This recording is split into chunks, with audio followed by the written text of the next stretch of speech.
प्राचीन समय की बात है। एक छोटे से राज्य कपिलवस्तु में एक राजकुमार का जन्म हुआ जिसका नाम सिद्धार्थ था। वह राजा शुद्धोधन और रानी महामाया के पुत्र थे। सिद्धार्थ का जन्म शाही वैभव और ऐश्वर्य में हुआ था और उन्हें जीवन की हर सुविधा प्राप्त थी। लेकिन बचपन से ही सिद्धार्थ के मन में एक असामान्य शांति और गहरी जिज्ञासा थी। एक दिन जब सिद्धार्थ युवा हो गए तो उन्होंने अपने पिता से कहा, मैं राज्य से बाहर की दुनिया देखना चाहता हूं। राजा शुद्धोधन चिंतित थे। उन्हें डर था कि अगर सिद्धार्थ ने दुनिया की सच्चाई देख ली तो वह राजमहल छोड़ देंगे। फिर भी उन्होंने अनुमति दी, लेकिन यह सुनिश्चित किया कि सिद्धार्थ को केवल सुखद दृश्य ही दिखाए जाएं। परंतु नियति को कुछ और ही मंजूर था। जब सिद्धार्थ अपने रत्नगर भ्रमण कर रहे थे तो उन्होंने 4 दृश्य देखे जो उनके जीवन को पूरी तरह से बदल देंगे। पहले उन्होंने एक वृद्ध व्यक्ति को देखा, झुका हुआ, उसकी चाल धीमी और कांपती हुई। फिर उन्होंने एक बीमार व्यक्ति को देखा जो अत्यधिक पीड़ा में था। तीसरे दृश्य में उन्होंने एक शव यात्रा देखी जहां लोग शोक में डूबे हुए थे। और अंत में उन्होंने एक सन्यासी को देखा जो शांतिपूर्ण और निष्प्रभाव से जीवन जी रहा था। इन 4 दृश्यों ने सिद्धार्थ के मन में गहरे सवाल उठाए।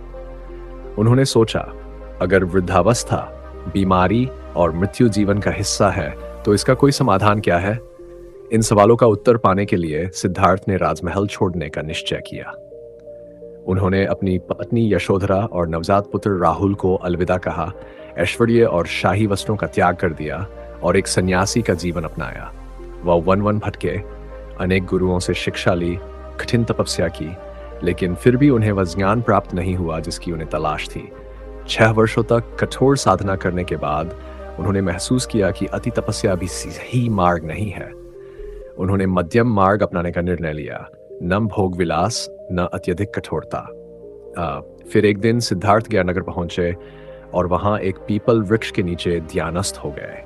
उन्होंने संकल्प लिया, जब तक मुझे पूर्ण ज्ञान प्राप्त नहीं होता मैं यहां से नहीं उठूंगा।